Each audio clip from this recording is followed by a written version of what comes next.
and welcome to the 21st Bo Cameronian Arts Awards on set. My name is Miriam and joining me today is Iwaz, the visual designer for Theater Musical Paduka CIK Siti by Persatuan Alumni ASWARA and ASWARA. Iwaz, thank you so much for joining me today. Thank you for having me. Congratulations on the nomination. Thank you so much. I am very excited to talk to you, and I would like to begin, perhaps for the benefit of audiences who did not manage to catch the show. Could you just tell us a little bit about the show? Cik Siti Wan Kembang. Okay. So I believe that she was the queen in the state of Kelantan at some point. Okay. And historically, I think our Sasana Kijang was introduced during her time. So she's a very strong, iconic figure that whose story has not been sort of touched on a lot. Yeah. So this was an opportunity to share about her. Yeah. Yeah. So tell us a little bit about this process of creating the visual aspect for this production. When did you, what were early conversations like? It was a conversation with the director, Cik Cam. So I had a session with him and our artistic director, Cik Hamza. There was a lot of how we wanted to tie sort of the fantasy aspect of the visuals, because a lot of like when you come approach for visuals, it's always about context. Yeah. So it's either location or like daytime, right? But we want to try and sort of insert a bit more to that. So there was a combination of storytelling as well. And the big aspect of it is because of, you know, my other partner who was nominated, Yusman, as a set designer, did a lot of work in preparing of the set design. Yeah. We eventually arrived at a modular setup because we had a lot of like scenes that we wanted to sort of design for, and that was sort of the challenge that we had to kind of approach early on. How do we combine this ever-changing set with the visuals? How was that process like? What were your perhaps some of the challenges in this Time. Yeah. How long did you take to do this production?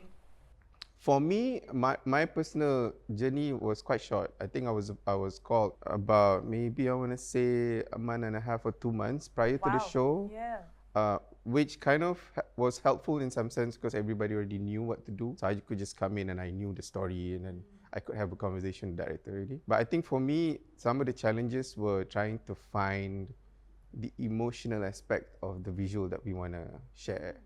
You know, because it's quite easy for you to like, okay, this is a palace, this is a forest, but it's the mood. What are these characters feeling at the time, right? Or what do we want to convey to the audience, or some of the messages. I think those are the challenges for me. Yeah. Can I ask if we were to go back a little bit in terms of the process, right? As a practitioner, how do you first approach this? Like, do you take the script? Do you read the script first? Do you work with a visual idea and so on? Always the script. You know, I have to go through and read and just understand what's going on. Yeah. And then I'll have a conversation with the director. And I think from the conversation itself, it will give me an idea about what's the big picture, what's this world we're trying to build. Yeah. Then I'll build like my own sort of Pinterest board. Yeah. Right? Like inspirations, collect some scenes I have in mind, I'll gather those. And then, this is probably not a good practice, but I tend to kind of do a lot of thinking. Okay. And then it's all execution. So I tend to leave the execution once I'm clear with what I want to do. Yeah. So that was the process. Then once I start building, I'll have a few drafts that I will share, or sketches I'll share with the director, and then I'll get like his feedback to see what he says. Is this okay, or maybe change this? And then we just kind of continue working till showtime. Yeah. You know? And let everything come together. Yeah. So it's a constant changing, constant updating. Yeah. But that's part of the fun of making the show. What were some of like maybe the initial visual ideas that you had for this production? It's a lot. Yeah? It's a lot. Yeah. I think it was.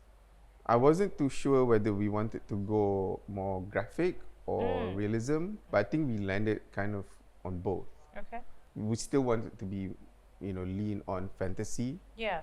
I think my inspiration for the show was this movie called Ella Enchanted. Yes. Are you familiar with I'm that? very familiar with that. So it's that, Yes. that sort of world, you know.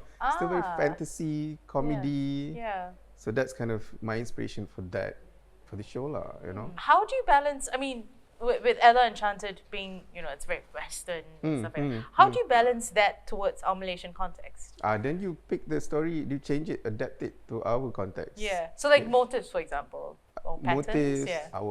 our tropical forests, you know, our materials, our all that lah. Yeah. Is it just adapting it to our context? Yeah. Now the story of, you know, Cik Siti Wan Kembang is remembered not just as a ruler, but really as a symbol of strength and independence. So how do you perhaps translate these symbolisms visually? I think we went through few phases because in the narrative itself, you know, she went through transformation.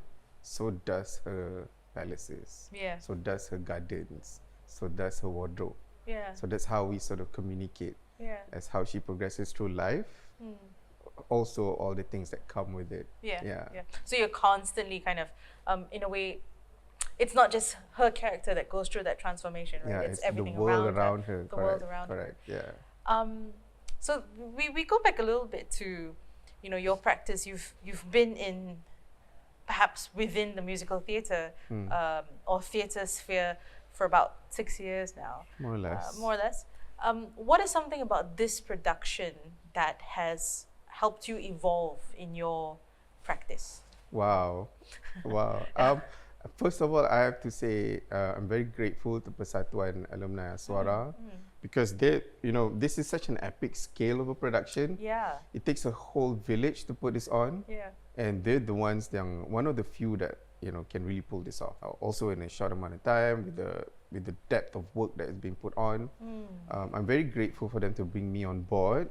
And I think just being in the production really helped me sort of see how you put this on.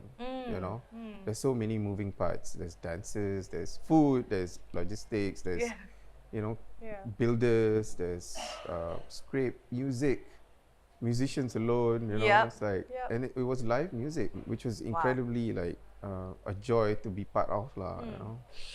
But this year we're seeing a lot of nominees whose works are being celebrated, works that deal with some tradition, you know, legends, figures of the past, bringing them into the generations of today. And I'm really curious because you are the visual storyteller in a way, right? By designing the visual, you help amplify the story that is being told. Why do you think these stories are continuously being recreated, restaged, and why is it important for today's generation to be engaging with these stories? I think we're just thirsty of our own stories. You know, I mean, if you go to like, not to say all, but sometimes we can consume a lot of like Western stories and playwrights, which is great because there are a lot of things you can learn from there. But we still need to explore a lot more of our own. You know, I think that's why we continue to sort of dive into our own stories. And of course, it's important for the future generation to start to get to know. Yeah, the stories that make us. Correct. In a way. Yeah. There's lots of great stories, hidden gems that sometimes we forget. Yeah. You know, and it's as simple as like if you open up your hikayat again, it's all there. Yeah. Right? Yeah, exactly. It kind of revolves around us in a way, and it is right in front of us. But I suppose that's why art is this really beautiful vehicle that kind of puts it in front of us and allows us to engage with it. And as someone who works with the visual, what is it that you're looking forward to the most? What are you excited about when we think about, you know, digital and technology and incorporating that into theatre? What are you most excited for this future in theatre making? I like to see more, what's the word for it? Combination, marriage, or like being used to its optimal use, you know, collaboration.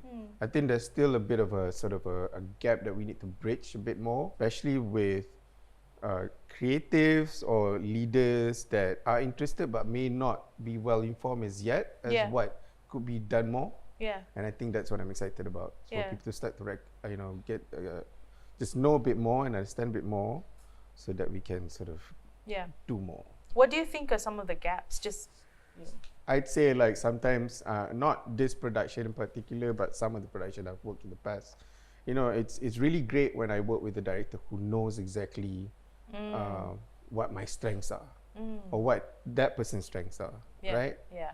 So it's in that light lah, Yeah. Because I think visual, especially with projection that we're playing with, it's still sort of new in Malaysian theatre in some ways. Yeah. Yeah. And because of how accessible it is, it's opening up a lot more opportunity for us to explore lah. Yeah. And I'm excited for that. Yeah. Starting to see a lot of like my visual friends who are getting more involved in theatre now see more. That is actually very, very, very exciting to be, because then that expands theatre making as well. It's a little bit more immersive. The kind of stories you can tell. Exactly. Yes, and the ways of presenting them. You talked a little bit about how this production saw a lot of people coming together, almost like a village. Making this whole thing. And this year's our theme for the Arts Awards is Collabeyond, creating the future. And with Paduka CIK Siti, we see that we had alumni and also current students in Aswara coming together to create this production. How was that process like? The camaraderie they have, because they come from, I guess, they used to be part of the same school, kind of part of the same club, so there's a lot of respect that they have for each other, and that just sort of help with the production, because everybody trusts, everybody can rely on each other.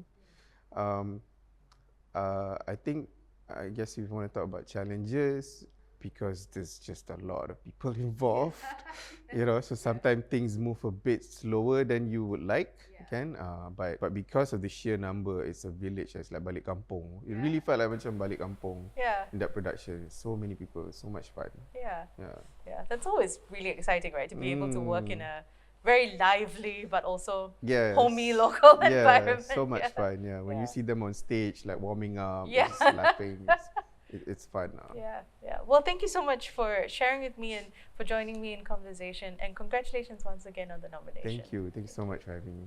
And thank you to our audiences for listening in. My name is Miriam, and we'll catch you in the next session.